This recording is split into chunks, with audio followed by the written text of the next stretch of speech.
Debate 93.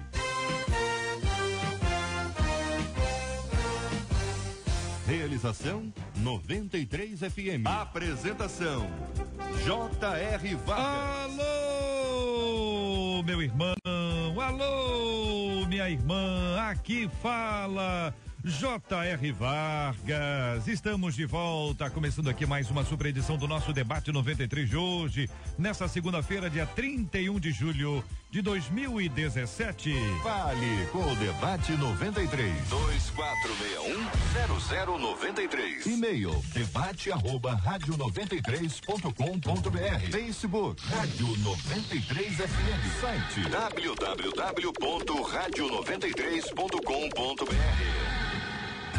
Fale com a 93 pelo WhatsApp 96803-8319. 96803-8319. E aí, Marcela Bastos, muito bom dia. Bom dia, JR, nossos ouvintes, nossos queridos debatedores, e o telefone do nosso WhatsApp é esse, 96803-8319.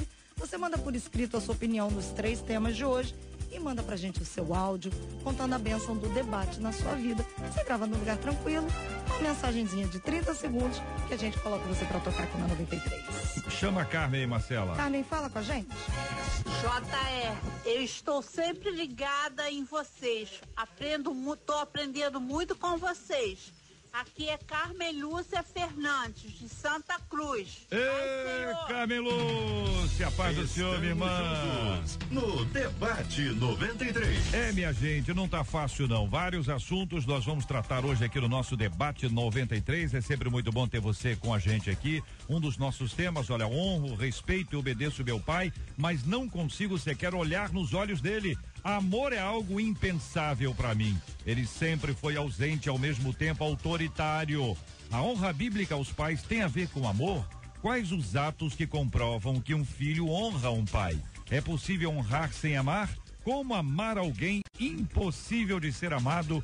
É um dos temas que nós vamos estar trabalhando hoje aqui no nosso Debate 93. Deixa eu dar bom dia aqui para os nossos debatedores. Irmão Harold de Oliveira, muito bom dia. Seja bem-vindo ao nosso Debate 93 de hoje. Bom dia, JR. Bom dia, queridos ouvintes. Bom dia, povo de Caxias. Nós estamos tendo o privilégio hoje de participar desta mesa com a presença do prefeito Washington Reis, irmão nosso, assembleiano, da Assembleia de Deus lá de Xerém, e prefeito de Caxias já pela segunda vez. E isso é uma coisa muito importante, porque ele está presente aqui e terá a oportunidade, já que nós temos tantos ouvintes em Caxias, de mostrar o que está fazendo em Caxias nesse momento de dificuldades, de crises orçamentárias, de crise política. Só tem crise. Então é preciso ter criatividade. E o prefeito Washington Reis tem experiência, já foi prefeito, como disse, uma vez, e foi parlamentar, companheiro, colega meu lá na Câmara também, muitos anos, tem experiência. Então foi uma boa escolha, creio, para tentar fazer essa travessia que nós estamos vivendo, que precisa de ter conhecimento, experiência e fé em Deus. Prefeito Washington Reis, bom dia, querido. A paz do Senhor, JR, a paz do Senhor, querido Harold, pastores Samuel Silva, Samuel Soares, pastora Carla. É com muita alegria que recebi esse convite. Quero saudar o povo da Assembleia de Deus de Duque de Caxias com a paz do Senhor e saudar nosso querido povo lá que me confiou mais um mandato. Eu não estou igual ao Harold, que o Harold já tem 10 mandatos, Harold. Eu também tenho 9. Um de vereador, 3 de estadual, 2 de federal, 1 de vice e 2 de prefeito. Aprendi contigo. Tem idade para ser teu neto. Olha o problema. Bom espelho. Então eu estou muito feliz em participar aqui do debate. Muito obrigado, minha querida pastora Carla Regina, nossa menina da mesa de hoje. Bom dia, bem-vinda ao debate. Bom dia, JR, bom dia aos queridos ouvintes, aos debatedores da mesa.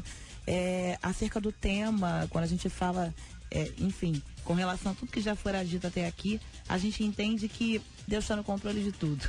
Muito bom dia, pastor Samuel Soares, um abraço, querido, Deus abençoe. Bom dia, JR, bom dia aos amigos queridos da mesa e a todos que nos acompanham mais uma vez em uma edição de um super debate. Quero te abençoar, liberar uma palavra de bênção sobre a tua vida E se você puder, esteja aí com toda a sua atenção. Tenho certeza que vai ser um tempo muito edificante, muito abençoador para você. Muito bom. Pastor Samuel Soares falou agora conosco. Agora o pastor Samuel Silva, pastor auxiliar da Igreja Batista Nova Jerusalém, cantor da nossa MK Music. Bom dia, querido. Bom dia, JR, os debatedores. É sempre, para mim, uma alegria participar do debate, porque é um aprendizado, né? É um momento que eu tenho também para reciclar, né? Sou ministrado e eu espero que a gente possa, através desse debate, edificar as pessoas que estão em casa. Espero que você que está no carro, você dona de casa que está cozinhando, preparando aquele almoço, que realmente a bênção do Senhor te alcance onde você estiver. Amém. Pastora Carla, vamos agora ao nosso ponto aí, essa questão que envolve honra, respeito, obediência, amor, ainda que do ponto de vista de um filho, ele observe o pai e diga assim, esse pai não merece. Complicado, né, JR? Aliás, é triste que uma relação entre pai e filha exista tamanho rancor.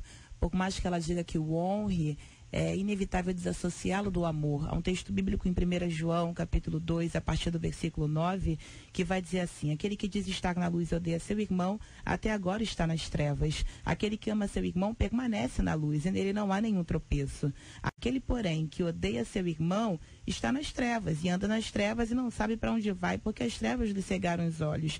Aí, versículo 12 é tremendo, porque vai dizer: filhinhos, eu vos escrevo porque os vossos pecados são perdoados por causa do seu nome. Ou seja, ninguém é tão bom que também não, em algum dia não precisou ser perdoado. A minha preocupação é que se veja no outro um defeito tamanho em detrimento de perceber que em algum momento também se possa ter errado. Muito bem. Concordam, queridos companheiros? Eu concordo, mas assim, me chama a atenção aqui o fato da dúvida da ouvinte em relação à honra e amor, né? Me chamou a atenção isso. Eu confesso que eu nunca tinha parado para pensar. Para mim uma coisa estava ligada à outra, mas eu hoje tenho um entendimento de que são duas coisas distintas. Eu posso honrar uma pessoa que eu não amo, porque de alguma maneira essa pessoa ela tem um destaque, ela é merecedora de honra, né? Eu estava até procurando significado de honra, e é uma consideração devida a uma pessoa que se destaca por seus dotes intelectuais, artísticos, morais. Mas eu posso não amar essa pessoa, né? Eu entendo que no caso dela, a honra não é suficiente, né? Ela deixa claro: eu honro meu pai, mas eu tenho dificuldade de amá-lo. E aí ela precisa tratar dessa dificuldade, porque a gente já falou isso em outros debates. Quando a gente perdoa alguém, nós somos os primeiros a ser abençoados. É mais libertador para quem perdoa do que para quem é perdoado. Olha, um ouvinte nosso aqui no nosso WhatsApp, 968038319, ela já coopera e colabora conosco, trazendo aqui a sua experiência, a sofrida experiência. Ele diz: JR, eu não amo meu pai como um pai, e sim como um bom vizinho. Ele batia e maltratava minha mãe na nossa frente. Hoje eu tenho 44 anos e minha mãe já faleceu. Ela foi muito nova, mas ela conta ao final: eu o perdoei. Então estou juntando a primeira e a última frase. Não amo meu pai como um pai, e sim como um bom vizinho, mas eu o perdoei. Lendo o texto, ouvindo o texto dela, a gente observa que há uma dor muito grande, né? Uma tristeza muito grande. E de alguma forma está culpando inclusive o pai em razão da mãe ter falecido tão cedo e sofrido tanto diante de todos eles, especialmente diante dos filhos, como a nossa ouvinte, que hoje tem 44 anos e não esqueceu. Isso aconteceu quando ela era criança, queridos companheiros. Me parece que é perfeitamente compreensível que alguém diga isso, quando você tem associado a essa colocação, essa afirmação, uma trajetória de sofrimento, uma trajetória de pavor, de horror. Então, quando uma ouvinte manda um recado desse, dizendo: olha, eu amo e considero como se ele fosse um vizinho, ela já mais ou menos que descreveu em linhas gerais o que foi a trajetória dela até esse momento, nesse relacionamento com o pai dela. A questão da honra, como o meu pastor Xará aqui bem colocou, você pode colocar por uma série de fatores. A posição, uma autoridade investida, um cargo, um destaque que é dado, e aquilo meio que exige de você, em contrapartida, a honra por conta daquilo. Tem um texto na palavra que fala: a quem honra, honra. A quem tributo, tributo. Enfim, então se você deve honra àquela pessoa, é meio que seu dever. Quando a gente traz a questão para o campo do amor, aí eu acredito que seja importante colocar que talvez primariamente venha na cabeça, venha à mente das pessoas, o amor que ela tem pelo cônjuge, o amor que ela tem pelo filho.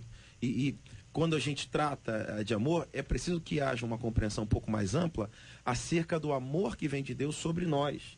E aí, de uma maneira ampla e geral, eu enquanto cristão, eu enquanto aquele que já recebeu a luz e caminha na luz, eu preciso manifestar o amor em todo o tempo. É uma questão um pouco mais ampla e um pouco menos pessoal. E traz uma perspectiva diferente para essa questão. Eu penso diferente. A Bíblia diz: honrai teu pai e tua mãe para que prolongue seus dias na terra. E a Bíblia ensina a gente a perdoar 7 vezes 70 diariamente. Se a irmã perdoou, ela tem que jogar no mar do esquecimento e cultivar e cativar esse amor. É lógico que tem um ressentimento aí, tem um perdão aí que está meio um perdão fraco, que o perdão, imagine se Deus perdoasse a gente pelos nossos pecados e ficasse todo dia não amando a gente. Mas aí tem a grande questão a gente vive da misericórdia. Então, da natureza, né? É a questão realmente, o amor, quando o pastor Samuel colocou também que quando honra uma autoridade, um artista, mas é pai, né? Pai e mãe é totalmente diferente. Eu acho assim que a honra ela é diferente do amor. É lógico. Né? Ponto. Agora, que ela deve amar ao pai, eu acho que todo mundo aqui concorda. Claro, natural. E que ela precisa tratar essa mágoa, eu acho que também todo mundo concorda. E quem sofre com essa ferida é ela. Ela mesma. Eu diria que ambos sofrem. Mas talvez a dor dela seja maior. Deixa eu perguntar uma coisa a vocês: é possível honrar sem amar? É possível amar sem honrar? Então, eu acredito a primeira que eu creio que sim. A Pai, segunda eu acho que com não. dificuldade. Eu acho que você pode honrar sem amar, mas talvez você não pode amar sem honrar. Então, se a gente tem que amar, a gente tem que honrar. Ok, essa é a lógica, né? Se a gente tem que amar. Você só se apega à honra, né? Eu estou honrando meu pai, então eu não preciso amá-lo. Não, você vou até aqui, né? Eu me estabeleço esse limite. Nós temos que. Desculpe, pastor. Por favor. O que eu vejo é o seguinte: o amor, ele tem vários viés, vários formatos, né? Um amor paternal, um amor filial tem uma característica dentro da família. O amor com paixão, o amor ao próximo é diferenciado. O amor à adoração, o amor a Deus. Então nós temos que distinguir essas coisas. Mas como já foi colocado aqui, o que eu também concordo, de que é possível honrar sem amar, eu creio que sim. Agora, o inverso é mais complicado, muito mais no seio da família. Eu acho que aí complica. Se nós temos esta determinação de amar, e no caso dos pais nós colocamos que temos que amar, creio que a honra vem junto. É uma questão que eu acho assim, não sei se vocês vão concordar, mas talvez a palavra-chave seja o julgamento, né? Porque a gente estabelece um juízo acerca de dados que nos foram fornecidos. No caso dela, eu apanhei, meu pai foi ausente, então isso fez com que eu me fechasse em relação a essa pessoa. Mas será que a visão não deveria ser mais ampla? Eu sei que é complicado, ninguém está dizendo que é fácil, mas será que esse pai também não foi maltratado enquanto criança, enquanto filho, e aí ele trouxe essa carga? Porque de repente vai facilitar a manifestação do perdão. Quando a gente vê até a luz da palavra do Senhor acerca de um bom juiz, a gente entende que ele tem que ser soberano, ele tem que ser autoridade no assunto. Ele, além disso, precisa tomar decisões justas e imparciais, mas, sobretudo, um bom juiz ele tem que ter todos os dados nas mãos.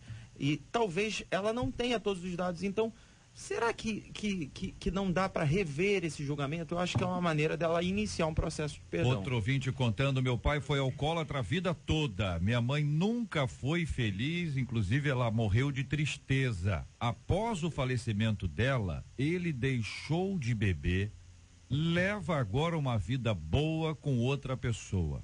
Ajuda a cuidar dele, até financeiramente. Perdoar eu perdoei, mas amar eu não consigo. Não sinto saudades dele e me pergunto por que ele não deixou a bebida enquanto a minha mãe era viva. Então, Jota, é o que eu estou dizendo. É uma questão natural. É óbvio que essa pessoa vai pensar assim. A grande questão é, essa pessoa já caminha na luz? Essa pessoa caminha já no Senhor, no Evangelho? Porque se ela caminha no Evangelho, aí o que o Evangelho vai dizer para ela é, querida, você no seu natural não vai conseguir.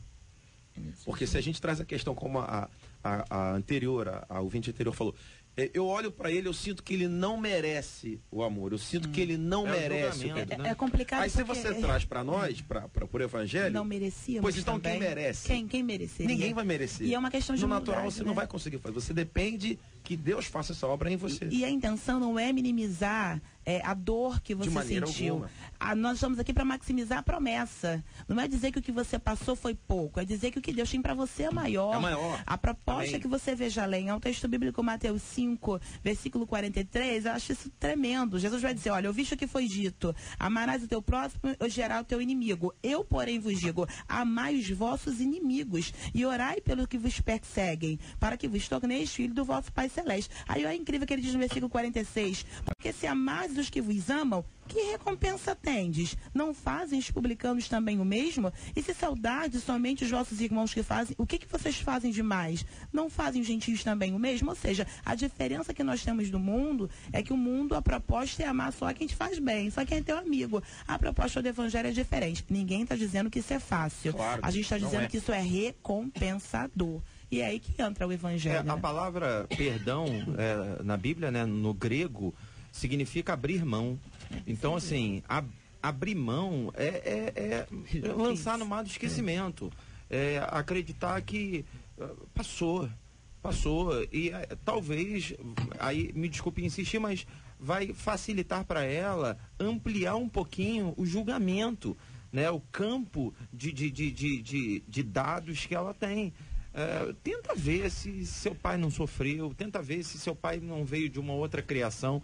A gente vive um choque de geração talvez sem precedente, né? A gente tem, a minha geração tem acesso à informação de maneira imediata. Sim. Aconteceu lá no Japão, a gente já está sabendo hoje. Os meus pais não, eu brincava aqui na recepção que meu pai não tem celular até hoje. Ele é da antiga. Então, o julgamento, ele precisa passar por todas essas vertentes. Essa empatia, se colocar no lugar do outro para entender o processo. Há uma passagem bíblica em Deuteronômio 10:19, onde a palavra é para que se trate bem o estrangeiro, porque um dia Israel também foi estrangeiro no Egito. Então a gente só olha o nosso prisma. Peraí, se coloca no lugar do outro, porque até mesmo se ela hoje nutre essa mágoa, a posteriori ela pode vir a se tornar a mãe que de repente não vai ter aí esse mesmo relacionamento com seu filho. Muita gente contando e dando aqui razões suficientes para ter mágoa. Tem vários aqui. Criança que apanhou, pai que era bêbado, pai que abandonou a mãe, pai que feriu a mãe, enfim, motivos. Então, acho que pela lógica aqui, motivos para ficar ressentido, qualquer indivíduo tem. A questão é como é que faz para virar esse jogo. Entendeu? Quer dizer, me parece o seguinte, se a gente buscar pela razão, nós vamos dizer o seguinte, olha, não tem jeito. Pela razão, vamos dizer o seguinte, ele merece, ele vai pagar pelo que ele fez, ou ela. Hoje é pai, amanhã pode ser mãe, aqui o assunto vira, entendeu? Às vezes tem um pai e tem um filho, quer dizer, motivos para, ok? Porque o motivo, pastor, é o seguinte, o motivo não necessariamente é um motivo razoável, é um motivo que a pessoa elegeu. Ele acha que tem motivos. A gente pode olhar e dizer assim, isso não é motivo, mas na cabeça de quem está dizendo, é motivo. E se você disser que não é, ele vai dizer assim, mas você não sabe pelo que eu passei. Aí a conversa acabou, porque realmente ele não sabe. Como é que vira esse jogo? Não, e a questão é ainda que coloquemos o máximo dos motivos, o pior dos motivos. A questão não é perdoar pelo opositor. A questão é perdoar para que eu seja sarado, para que eu tenha uma vida melhor. Porque o ambiente fica insustentável dentro de si para quem não libera o perdão. Essa mágoa mata, é cancerígena, ela enferma aquele que a hospeda. Então a proposta é, tenha uma vida saudável, arranca de você esse mal, ou seja, tira do outro. tira batalha. do outro, mais, JR, é tirar do outro a probabilidade de fazer mais mal do que já fez. Porque quando a gente não perdoa, a gente maximiza o mal que nos fizeram. Quando você perdoa, você bloqueia qualquer possibilidade de maximizar a dor que já lhe causaram. Deixar a mágoa brotar, como diz Hebreus, essa raiz de amargura, quando brota, nos priva da graça de Deus. Então, além de ter lhe feito mal, se a trombeta toca, você fica, se não liberar o perdão. É bíblico, em outras palavras, a pastora colocou muito bem, que na realidade quem odeia, quem tem mágoa na pessoa, se torna escravo daquela pessoa. E se não liberar o perdão, não é libertador para ela. O que eu ia falar também é sobre a diferença da gente perdoar a ação e perdoar o agente. Porque assim, a ação, não necessariamente a gente precisa perdoar. Por exemplo, tem pessoas que têm que pagar pelo erro, né? Roubou, tem que ir para a prisão, vai pagar pelo erro. Agora, será que o agente, ele não é merecedor do perdão? Porque a Bíblia nos ensina a amar o pecador e odiar o pecado. Então, também é um outro problema, essa confusão de que o agente não... Aí ele tem que pagar, e aí ele tem que pagar o quê? Pro resto da vida? Quanto, né? Quem vai determinar isso? Exatamente. Então, no natural é impossível. É óbvio, como o JR falou, como o JR falou, é óbvio que motivos para mágoa existem, mas para virar esse jogo a gente está tentando aqui, né, apresentar algumas ferramentas. É óbvio que o agente Espírito Santo é fundamental, né? Mas de repente será que você tentar perdoar o agente e só julgar a ação não pode te facilitar? Eu acredito que não há um perdão parcial, não consigo separá-lo. Acho que o perdão é integral. Em contrapartida, quando eu falo de agente, quando o irmão fala de agente e de ação, eu acredito que perdoar agente ou ação não vai eximi-lo de pagar a culpa. Isso é inevitável. Então, bateu, minha irmã, seu marido está te batendo? Denuncia ele, denuncia esse canalha. Não se submeta a ser agredida por ele. Ele vai pagar. Liberar o perdão para ele não exime de arcar diante da justiça. Mas é isso que eu estou falando, ele está preso, mas eu não tenho ódio. Ele está pagando, mas é integral, né? Ele está pagando, mas ele mesmo eu já liberei perdão. Pelo que eu estou entendendo, gente, isso é um milagre. Não, entendeu? É um milagre. É uma ação do Espírito Santo. É obra de Deus. Espiritual, não é? Porque quando a pessoa convive com isso, sofre com isso, é atordoado por essas coisas, tem gente que não dorme, tem gente que tem sonhos, pesadelos, a pessoa passa mal, entendeu? Ela olha pro outro. Por exemplo, alguns ouvintes aqui dizendo que as mães, o assunto é pai, tá? Dizendo que as mães morreram cedo e culpam o pai. A gente não tem noção se o tempo de Deus para a vida destas mães era este ou era outro, entendeu? Mas, de um jeito ou de outro, a pessoa vai lidar com isso. Só que isso só vai prejudicar a sua vida, só vai criar mais dificuldade para o seu desenvolvimento. Isso é reproduzido no relacionamento com os filhos e, pelo que eu entendi, a lógica aqui é o seguinte: a tendência é piorar. A única maneira de reverter esse quadro é buscando a presença de Deus e clamando aí por um milagre no próprio indivíduo. Eu quero aqui testemunhar, a gente tem a resistência de falar da vida pessoal, mas que Saulo representa essa gama daqueles que tinham tudo para desenvolver pelo pai algum tipo de mágoa, e minha mãe faleceu, e a gente acaba associando questões do casamento, se tivesse feito assim o assado, se não for a Cristo na minha vida, o Espírito Santo a me consolar, quizá eu seria amargurada hoje. E hoje eu digo, meu pai deve estar me ouvindo, eu amo de paixão, e tudo que passou, passou. É Ele Deus, e eu repito, é uma obra do Espírito Santo de Deus. Ou você libera perdão porque você também precisa do perdão de Deus, ou você vai ser juiz pro resto da vida do seu irmão e não vai viver em paz. Que Deus traga essa palavra boa e transformadora, a partir da ação do Espírito Santo na sua vida, querido ouvinte, que luta bravamente contra alguma coisa muito difícil no seu coração.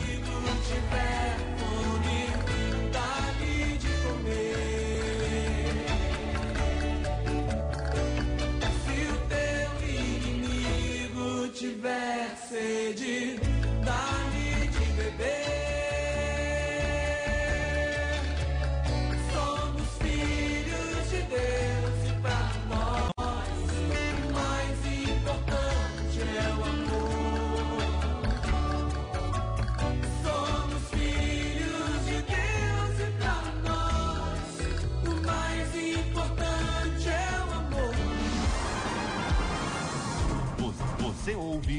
Debate 93 com J.R. Vargas. Muito bem, minha gente, são 11h31 no Rio. Várias perguntas para o prefeito Washington Reis e nós faremos aqui ao vivo, aqui com a presença dos nossos queridos companheiros, debatedores aqui, assegurar aos nossos ouvintes, não sei se vai dar para responder tudo, ou para perguntar tudo, né? Mas a gente vai encaminhando. Mas antes de entrar nesse ponto especificamente, também ampliar os nossos demais assuntos aqui, no dia 28 e depois no dia 29, ou seja, sexta e sábado agora, correto? É isso? É isso? O Extra Online publicou uma matéria onde ele conta a história de um homem que foi preso acusado de estuprar uma menina durante 5 anos. É uma história absurda, é duro ler isso, ouvir essas histórias, imaginar a realidade dessa criança e depois a confrontação com os pais. E esse é um momento muito difícil. Nós todos aqui que discutimos temas relacionados a este assunto, já entrevistamos aqui, já ouvimos depoimentos, já lemos depoimentos dos nossos ouvintes aqui, sofrendo por conta disso. Mas o Extra fez uma coisa a mais. O Extra disse que esse homem é líder de uma igreja evangélica e deu o nome da igreja evangélica. E quando isso veio à tona, houve uma manifestação de várias frentes para a gente tentar identificar o que é essa história. E eu fui atrás para identificar. Identifiquei algumas coisas importantes. Primeiro, que esse homem não é líder da igreja que o Extra mencionou. Não estou dizendo qual é a igreja aqui, para não multiplicar essa informação desinformada promovida pelo Extra Online. Mas eles disseram que era uma igreja, e essa igreja, depois de apurarmos, identificamos que não era essa igreja. Mas descobrimos de qual igreja, qual é a referência a outra igreja. E descobrimos também que este homem preso por estuprar uma menina durante 5 anos, ele já foi, há mais de 5 anos, líder de uma igreja, um presbítero de uma de nossas igrejas evangélicas. Ele foi excluído do rol de membros da igreja, foi disciplinado pela igreja, como toda igreja faz. Tem uma pessoa na igreja, ela não age de acordo com os ensinamentos bíblicos, ela é disciplinada. Ou a última instância dessa disciplina, a última etapa dessa disciplina é a exclusão. No passado excluía-se muito facilmente, hoje em dia não. As pessoas lidam com isso com muita seriedade, porque a igreja evangélica é uma igreja séria. Tem igreja que não é séria? Lógico que tem. Tem instituições que não são sérias? Lógico que tem. Mas essas são igrejas sérias. E depois de identificar todas essas coisas, nós vamos observando que o Extra Online não fez a menor questão de apurar, a menor questão de observar. Aproveitou-se daquilo que é feito rotineiramente por grande parte do segmento da mídia quando pega uma proximidade, ainda que distante, de um segmento religioso para jogar todo o segmento religioso na lama. Mas se nós pudemos encontrar todas essas informações, por que eles não fizeram também? A questão não é a igreja, a primeira mencionada. A questão não é a igreja de onde esse homem frequentou durante um tempo, de onde ele foi disciplinado e excluído. A questão também não é simplesmente o Extra, a questão é a menina e a família dela. Mas quando o Extra coloca isso, ele joga a comunidade inteira contra as igrejas, correndo um risco de manifestações até violentas contra as instituições. Mas o Extra não se preocupou com isso. O Extra quis apenas colocar a sua nota no online, depois fez uma atualização, simplesmente isso, sem nenhum pingo de jornalismo correto e sério, que é uma retratação, quer dar uma nota, quer uma nota explicativa, quer dar a oportunidade das pessoas envolvidas se manifestarem. O pastor da igreja onde esse episódio de fato tem essa conexão, que foi o pastor que junto com a liderança da igreja disciplinou esse homem, é um homem arrasado no dia de hoje. É um homem sofrido no dia de hoje. É uma pessoa que tem muitas perspectivas de dores pelo seu organismo inteiro em razão de ser exposto desta forma. Se a pessoa frequentou uma igreja, não quer dizer que ela continua líder daquela igreja. Isso é um dos grandes absurdos que talvez o jornalismo não entenda. A exclusão faz esse rompimento, mas no afã de divulgar e talvez sem ter alguém para apurar este episódio, fica essa história como mais uma história que marca muitas das nossas histórias. Nosso olhar hoje vai para as igrejas. Nosso olhar hoje vai para a liderança dessas igrejas, mas vai mais especialmente para a família envolvida e para essa menina. E quero dizer aos nossos ouvintes que os pastores da região se mobilizam para visitar a família, fazendo aquilo que tem que ser feito, cuidando do outro pastor sofrido e amargurado, mas cuidando também da família envolvida, dessa menina, para tentar de alguma forma amenizar a dor e o sofrimento dessas pessoas que aí estão.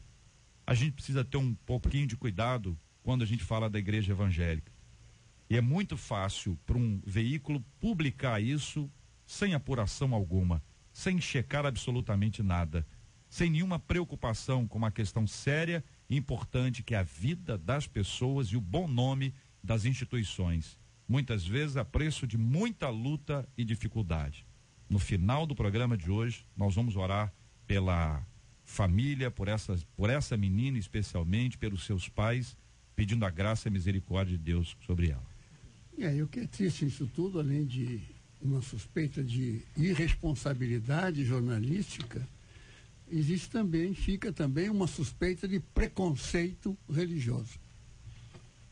No mesmo dia que o Extra faz uma matéria, tem que falar o nome, faz uma matéria sobre o ódio religioso.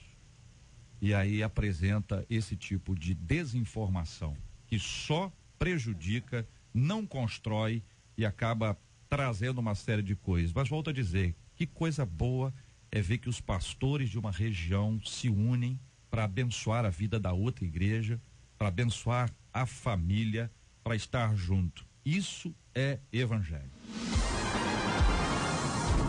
Você ouve Debate 93 com J.R. Vargas. Prefeito Washington Reis, gostaria de saber sobre os concursados que estão esperando a convocação e se tem verba para pagar contratados, deveria fazer o mesmo chamando os aprovados no concurso.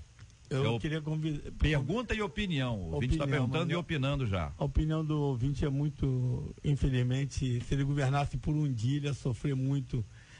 Infelizmente, hoje nós precisamos de contratar mais pessoas. Até porque eu estou ampliando na saúde. Eu acordo todos os dias, 4h40 da manhã, e vou para o hospital. Mutirão de cirurgia todos os dias, do dia 1º de janeiro até hoje, 7 meses de governo. Peguei 4 folhas atrasadas. Nós estamos aí pagando a 10ª folha em 7 meses de governo, praticamente hoje, e os concursados vão ter que esperar. Eu jamais abriria concurso sem orçamento, que isso é uma covardia. Mas esse concurso foi feito no governo anterior. Então, infelizmente, não tem previsão de chamar o concursado. Pergunta aqui outra ouvinte, aliás, ela faz uma afirmação. O prefeito deveria honrar com as suas palavras, pois temos áudio onde ele fala que iria fazer a convocação do concurso de 2015 e acabou de renovar os contratos. O ponto aqui das duas ouvintes, são duas ouvintes, é a renovação do contrato que o senhor fez, prefeito. Eu estou sendo prefeito pela 2ª vez. Uhum. E só de professores foram mais de 2.000 professores concursados na rede. Nós ampliamos mais de 25 mil vagas. Só que, infelizmente, dia 1º de janeiro eu recebi uma cidade devendo $500 milhão, tomada de lixo, tomada de buraco, totalmente apagada, e hoje a nossa cidade está inteira. A gente tem trabalhado dia e noite, uma equipe maravilhosa. Então eu concordo com o ouvinte, todo mundo que quer emprego público, tomara que eu tenho até a ouvinte, tomara que quando ela for chamada, que ela também seja uma colaboradora do governo. Porque a gente tem sofrido muito na nossa cidade com inchaço da folha e com custeio. Então não depende só de mim, depende também do crescimento econômico da cidade. Mas, objetivamente e com toda sinceridade, esse ano é impossível chamar um concursado sequer. Então, este ano não há essa previsão nenhuma. 17 folhas de pagamento esse ano. Muito bem. Daqui a pouco a gente volta com mais perguntas específicas aqui para o nosso ouvinte participar com a gente no Debate 93 de hoje. Este é o Debate 93. com J.R. Vargas, na 93 FM. Olha aqui, minha gente, são 11h40, quase 41. A Shell, é esse o nome, Marcelo? Shell tem pouco mais de 20 anos e vive no Laos, um país da Ásia, e quando sua família descobriu que ele havia aceitado Jesus como seu Senhor e Salvador, passou a rejeitá-lo. O Laos é um país totalmente hostil ao cristianismo e ocupa o 24º lugar na atual lista mundial de perseguição. O jovem novo convertido chegou a ser amarrado com cordas e apanhou do próprio irmão e de um tio. Shell conta: eles me disseram que preciso retornar à antiga fé e que devo negar a Cristo. Fiquei amarrado das 7 horas da manhã até as 7 horas da noite. Doeu ouvir o que saiu da boca deles. O que fazer quando a família não aceita a conversão? Você conhece alguém que sofre porque a família não apoia a sua fé? Qual a melhor forma de mostrar o amor de Deus aos de nossa casa e ao mesmo tempo não perder a nossa própria fé? Pergunta aqui aos nossos debatedores, especialmente os nossos ouvintes participando conosco também.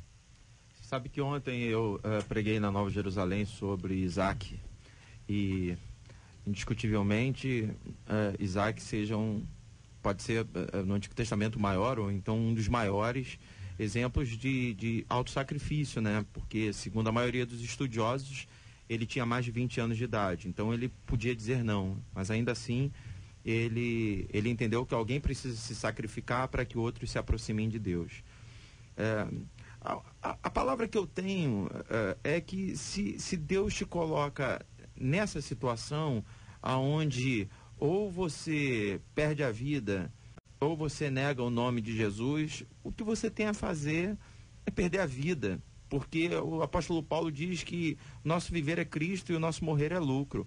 Pastor, é isso que você deseja? Está profetizando uma perseguição da igreja? Não estou profetizando isso, mas se Deus nos coloca nessa situação, quem sabe Ele quer nos fazer até uma referência para outras gerações e tal.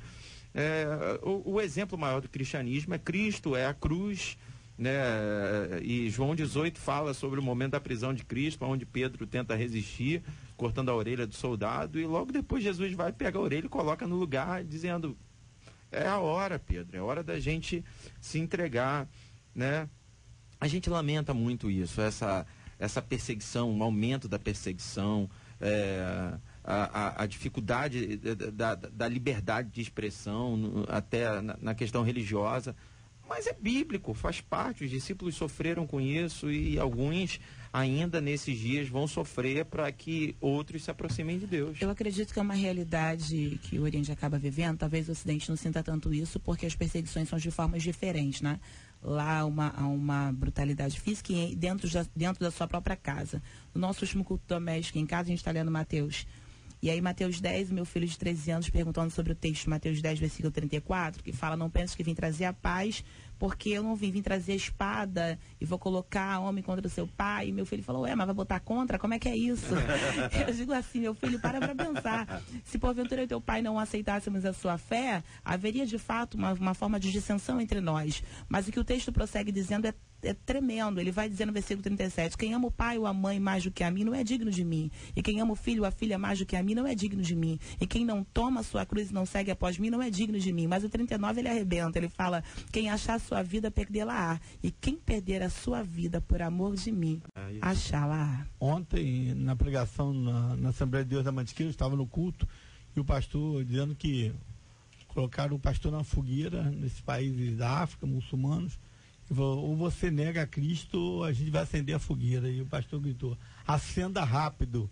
Então é o preço que a gente tem que pagar e é muito melhor. A vida é uma passagem meteórica, garantir a vida eterna do que trocar aqui momentos do mundo, né, pela salvação. Então é o preço. Nós que ouvimos esse relato, estamos comentando acerca dele, e você também que nos ouve, nós no Brasil não temos ainda, graças a Deus, noção do que é esse tipo de grau de perseguição. O que a gente sente aqui no Brasil já nos causa raiva, ojeriza, indignação. É uma questão, como você acabou de mencionar, de um veículo de comunicação, um jornal que levanta uma calúnia, que joga ou tenta jogar o nome de alguém na lama por nada. Esse é o tipo de perseguição que a gente sente aqui.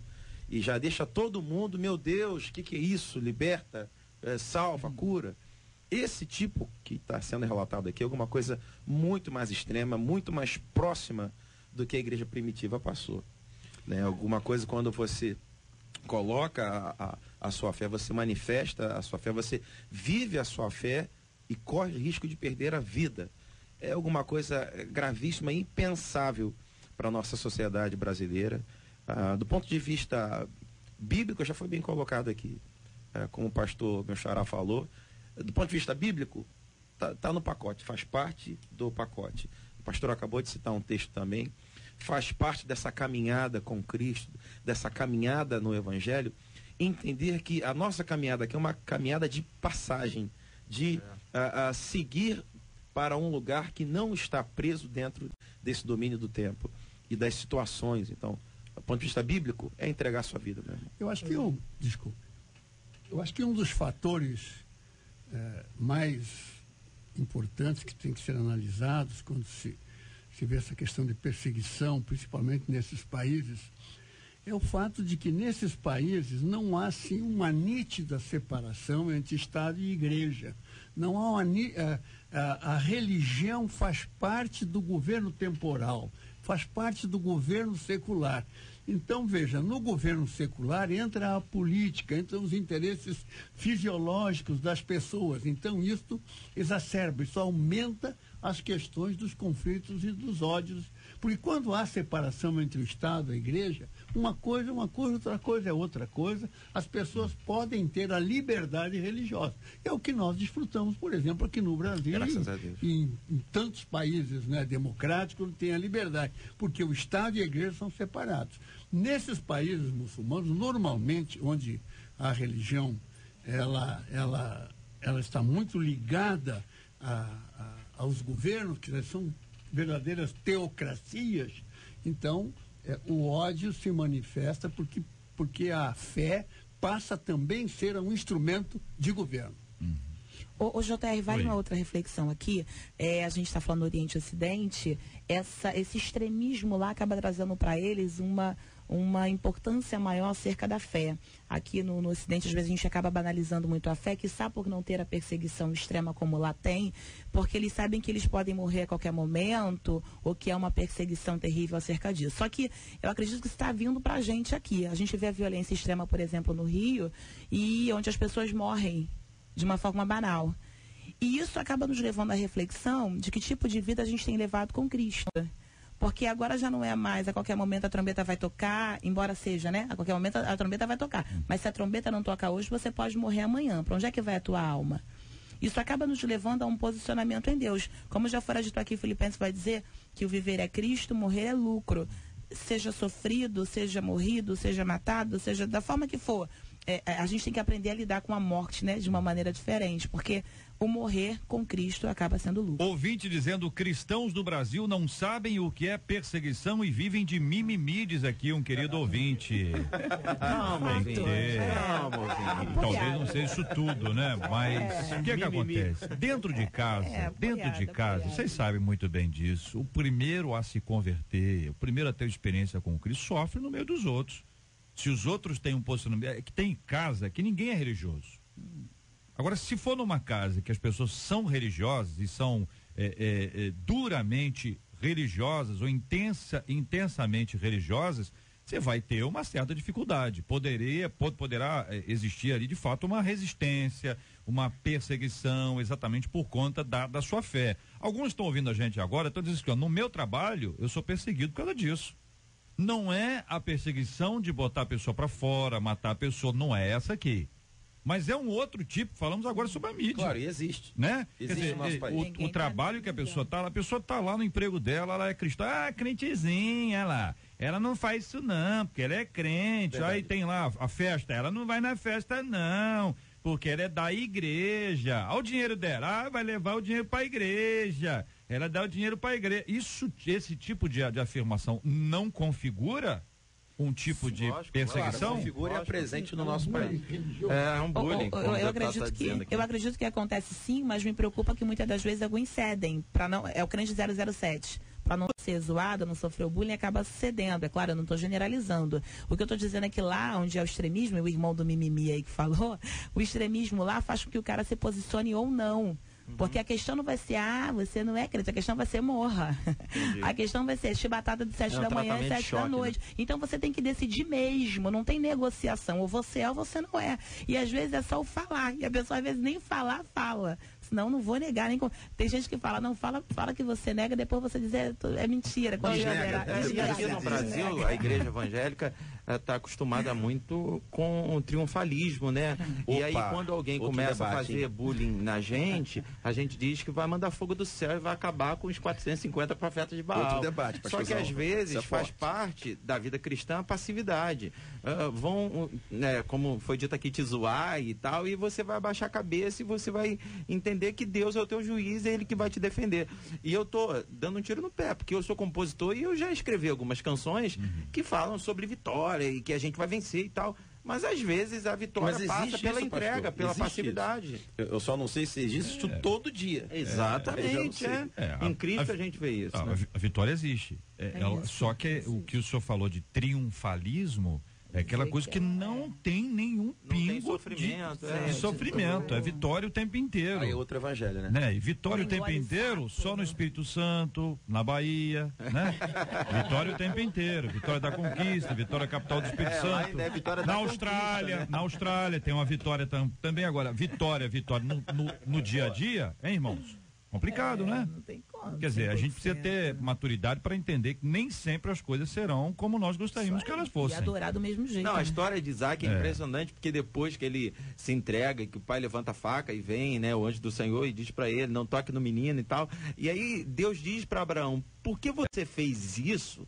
É que eu vou então te dar uma descendência numerosa.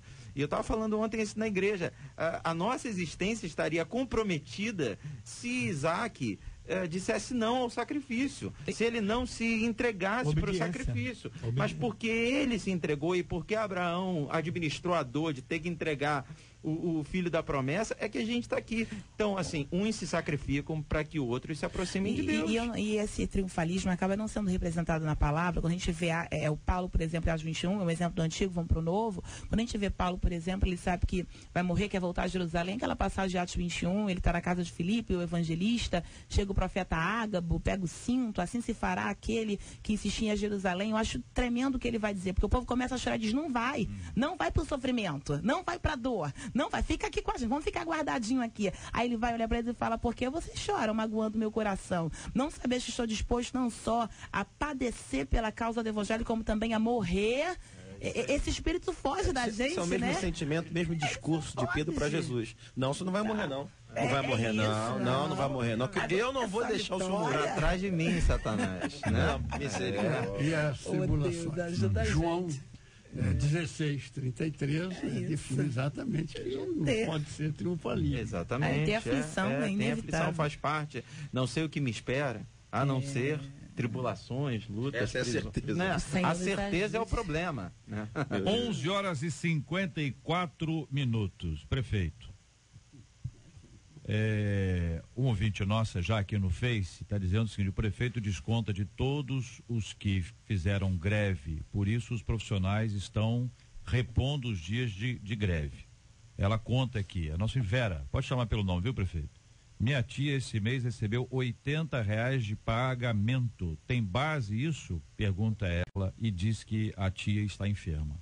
Olha que a tia dela recebeu 9 salários esse ano. 4 do ano passado, que eu peguei atrasado, e eles, um grupo de professores, eles acompanharam o sindicato prometendo o mundo, 7% de aumento, o CEP, prometendo o mundo na prefeitura quebrada, ele vindo que os salários estavam atrasados.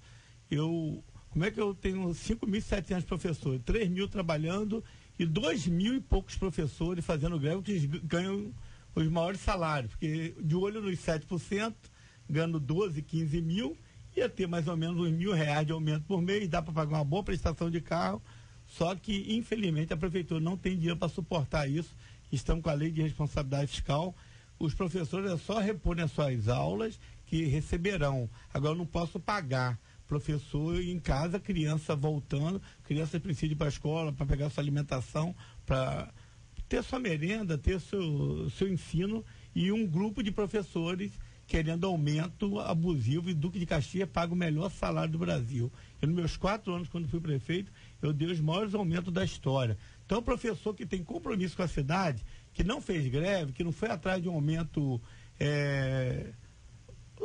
não sei o que eles inventaram, esses receberam integralmente seu salário. Então, é só a tia dela repor as aulas que ela vai receber. Agora, ela não vai ganhar 15, 20 mil reais por mês e deixar a criança sem aula. Porque lá no Duque de Caxias, a folha de pagamento custa mais de R$500 bilhão ano só dos professores, 46 milhões mês. E eles não estão entendendo que o Brasil derreteu, está mergulhado numa crise, tem 13 milhões de desempregados aí querendo emprego de um salário mínimo. Então tem pessoas que perderam a consciência, e eu não estou lá brincando de... Eu pago salário todos os dias, eu pago mais de 3 milhões por dia. Eu vou inteirar mês que vem 1 bilhão de salário. 99% da arrecadação foi para o servidor público. Então a tia dela tem que ser uma boa professora e voltar para a sala de aula. Não é só pensar no salário, não. A Miriam está dizendo aqui o seguinte, com ela nós encerramos. O pai dela está esperando há 2 anos por uma cirurgia de hérnia e foi chamado pelo mutirão, mas diz ela, estou lendo o que ela está dizendo, viu, o prefeito? Até agora nada. O nome dela é Miriam. Ela quer saber se pode ir lá encontrar com o senhor amanhã de madrugada. 5 horas da manhã, 5 horas. Hospital, todos os dias. Miriam, tá marcado então. Amanhã às 5 horas o seu encontro lá para resolver esse assunto. Hospital Moacir do Carmo. 11h57. Estamos juntos no Debate 93. Muito obrigado aqui aos nossos queridos debatedores. Pastor Samuel Silva, obrigado, irmão, um abraço. Eu que agradeço, beijo para todos, obrigado pela oportunidade de estar aprendendo com vocês. Obrigado, querido. Pastora Carla, um grande abraço. Abraço, JR, aos queridos ouvintes, debatedores aqui. Convite para a Escola Bíblica Dominical próximo domingo é Filemon. Estamos esperando lá na Devip, tá? Muito obrigado, pastor Samuel Soares. Obrigado, JR, sempre muito bom estar aqui, ter esse tempo e debater e crescer. Muito obrigado pelo convite, Deus te abençoe, você que nos acompanhou, uma semana abençoada para você em nome do Senhor Jesus. Muito obrigado, irmão Haroldi. Obrigado, JR, queridos debatedores, foi um privilégio, um prazer termos aqui hoje o prefeito Washington Reis aqui conosco. Obrigado, queridos ouvintes. Muito obrigado, prefeito Washington Reis. Obrigado, JR, obrigado aos ouvintes, obrigado, pastores, e obrigado, meu querido amigo deputado, que eu aprendi muito lá em Brasília, esse grande homem, Haroldo de Oliveira. Muito obrigado a você, ouvinte, participando conosco, todas as suas opiniões, seus posicionamentos. Vamos orar juntos agora, vamos colocar diante de Deus a nossa vida, vamos lembrar daquela menininha, vamos lembrar da história dela. Você pode não saber a igreja dela, isso não é o mais importante agora. Lembrar dos pais dela, imaginar essa cena numa realidade da sua vida, bem próxima de você, a luta e angústia, a dor, sofrimento, as batalhas todas que todo mundo enfrenta numa circunstância como essa. Nós vamos orar juntos, orar por essas igrejas, pela união dos pastores, pelo envolvimento da comunidade da fé. Vamos orar. Vamos pedir a Deus que abençoe aqueles que estão enfermos, orando pela cura dos enfermos em nome de Jesus. E vamos orar também pelo consolo aos corações enlutados, juntos na presença de Deus, clamando ao nosso Senhor. Pai, nós cremos na tua palavra e ela nos garante que quando pedimos em comunhão, em unidade, tu nos atende, Senhor, que ligamos na terra, ligado nos céus. E agora nós estamos ligando a nossa fé e clamando, ó Deus, pela cura daqueles que estão enfermos e que estão ao alcance da nossa voz, Senhor. De repente estão no hospital, estão acamados dentro de casa, mas que precisam de uma solução, de uma intervenção divina. Envia o teu anjo e toca nessas pessoas. Aqueles que necessitam de um consolo porque perderam um ente querido. Essa menininha em especial que foi citada, ó Deus, que viveu um tempo de sofrimento, vive ainda um tempo de muita luta, de muita dor. Senhor, que o teu consolo, que a tua paz esteja invadindo esses corações, Senhor. Ó Deus, que a partir da oração de um justo, ó Deus, os efeitos passem a ser vistos e que o teu nome seja engrandecido, Senhor. Desde já aceita a nossa gratidão e o nosso louvor. Nós te pedimos em nome de Jesus. Amém. Que Deus te abençoe. Você acabou de ouvir Debate 93.